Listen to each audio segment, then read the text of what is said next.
নমস্কার বন্ধুরা, আমি দীপিকা চলে এসেছি রান্নার একটি নতুন রেসিপি নিয়ে। বন্ধুরা, ফুলের মতো যে জিনিসটি আপনারা দেখতে পাচ্ছেন, এটি হচ্ছে একটি পিঠে। একদম কদম ফুলের মতো দেখতে বলে এর নাম কদম ভাপা পিঠে। তো ঝটপট চলে যাই পিঠের রেসিপিতে। প্রথমেই আমি কিছুটা কাজু বাদাম নিয়েছি গুঁড়ো করে, আর নেব কিছুটা বাসমতি চাল। চালটা আমি ভালোভাবে ধুয়ে ভিজিয়ে রেখে দেব। পিঠের পুর বানানোর জন্য দিয়ে দিচ্ছি আমি গরম কড়াইয়ের মধ্যে নারকেল কোড়া। তারপরে দিয়ে দিচ্ছি আখের গুড়।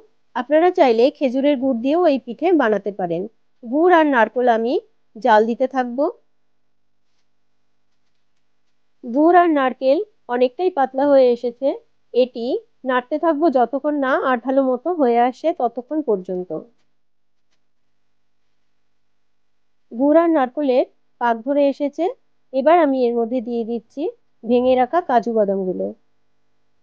নামানোর আগে আমি কিছুটা এলাচ গুঁড়ো এর মধ্যে দিয়ে দিচ্ছি। এবার এটি আমি নামিয়ে নিচ্ছি।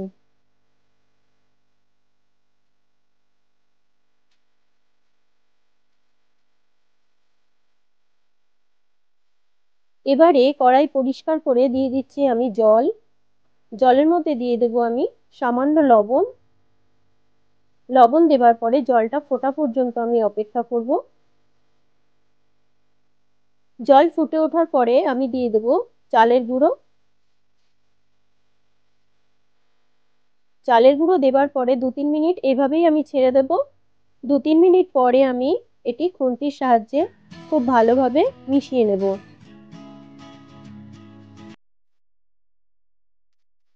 মেশানো হয়ে যাওয়ার পরে হাতের সাহায্যে এটি আমি চেপে চেপে মেখে নেব।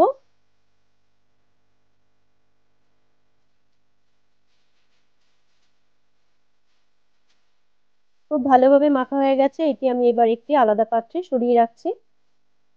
চালের গুঁড়ি মাখার মণ্ড থেকে কিছুটা অংশ নিয়ে আমি হাতের সাহায্যে গোল গোল করে পাকাবো। গোল গোল করে পাকিয়ে আমি একটি বাটি তৈরি করব। বাটি তৈরির সময় যদি হাতে মণ্ডটি আটকে যায় তবে জলের সাহায্য নিতে পারেন। বাটির মধ্যে দিয়ে দেব আমি আগে থেকে বানিয়ে রাখা নারকেলের পুর। পুর দেবার পরে হাতের সাহায্যে, দেখুন বন্ধুরা আমি যেভাবে বানাচ্ছি, হাতের সাহায্যে একটু চাপ দিলেই চেপে চেপে আপনারা আবার গোল বানিয়ে নেবেন। এটা খুবই সহজ একটি কাজ। গোল বানানো হয়ে গেছে। আমি আরেকটি পিঠে আপনাদের বানিয়ে দেখাচ্ছি।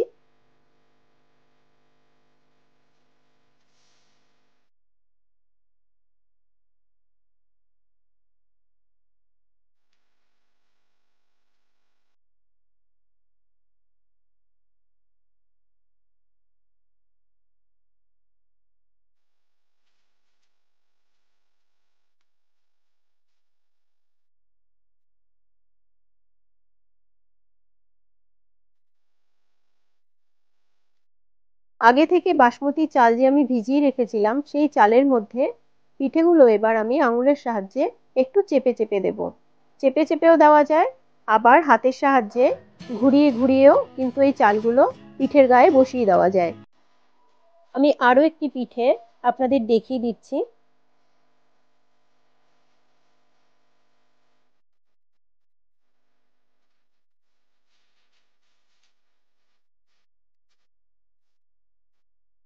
এইভাবে করে সমস্ত পিঠে আমি তৈরি করে নিয়েছি। এবারে একটি প্যানের মধ্যে আমি জল দিয়ে দিলাম। এবারে ছিদ্রওয়ালা একটি ঢাকনা আমি বসিয়ে দিচ্ছি। ঢাকনাটির গায়ে কিন্তু আমি আগে থেকেই অয়েল ব্রাশ করে নিয়েছি। এবারে পিঠেগুলো আমি একটু ফাঁকা ফাঁকা করে বসিয়ে দিচ্ছি, যাতে একটি পিঠার সাথে আরেকটি পিঠা কিছুতেই জোড়া লেগে না যায়। এবার আমি ঢেকে দিলাম। ঢেকে আমি 10 থেকে 12 মিনিট পর্যন্ত এটি ভাপিয়ে নেব।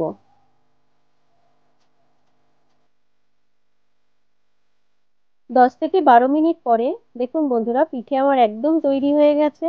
কদম ফুল ফুটে পিঠে তৈরি হয়ে গেছে। একটু দেখার সৌন্দর্যের জন্য আমি দিয়ে দিচ্ছি ওপর থেকে একটু ঝোলা গুড়। এটা কিন্তু আখের গুড়ই, আমি একটু জল দিয়ে পাতলা করে ঝোলা করে নিয়েছিলাম।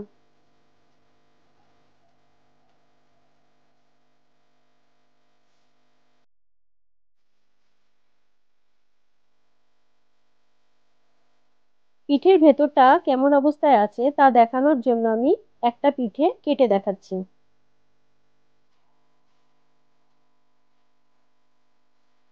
দেখুন বন্ধুরা, কত সুন্দর লাগছে এটি দেখতে। এটি দেখতেও যেমন সুন্দর, খেতেও কিন্তু খুবই সুন্দর লাগে। আর এই পিঠে যার সামনেই আপনি দেবেন সে কিন্তু খুব সুন্দর একটি হাসি হেসে আপনাকে উপহার দেবে। নারকোল এবং চালের গুঁড়োর পুষ্টি সমৃদ্ধ পিঠে আমার তৈরি হয়ে গেছে। আপনারা বাড়িতে অবশ্যই একবার ট্রাই করবেন এই পিঠে বানানোর। আজকে ভিডিওটি কেমন লাগলো তা অবশ্যই কমেন্ট করে আমাকে জানাবেন। ভালো লাগলে লাইক শেয়ার করবেন আর বিথিকা রান্নাঘর চ্যানেলটি সাবস্ক্রাইব করে পাশে থাকবেন।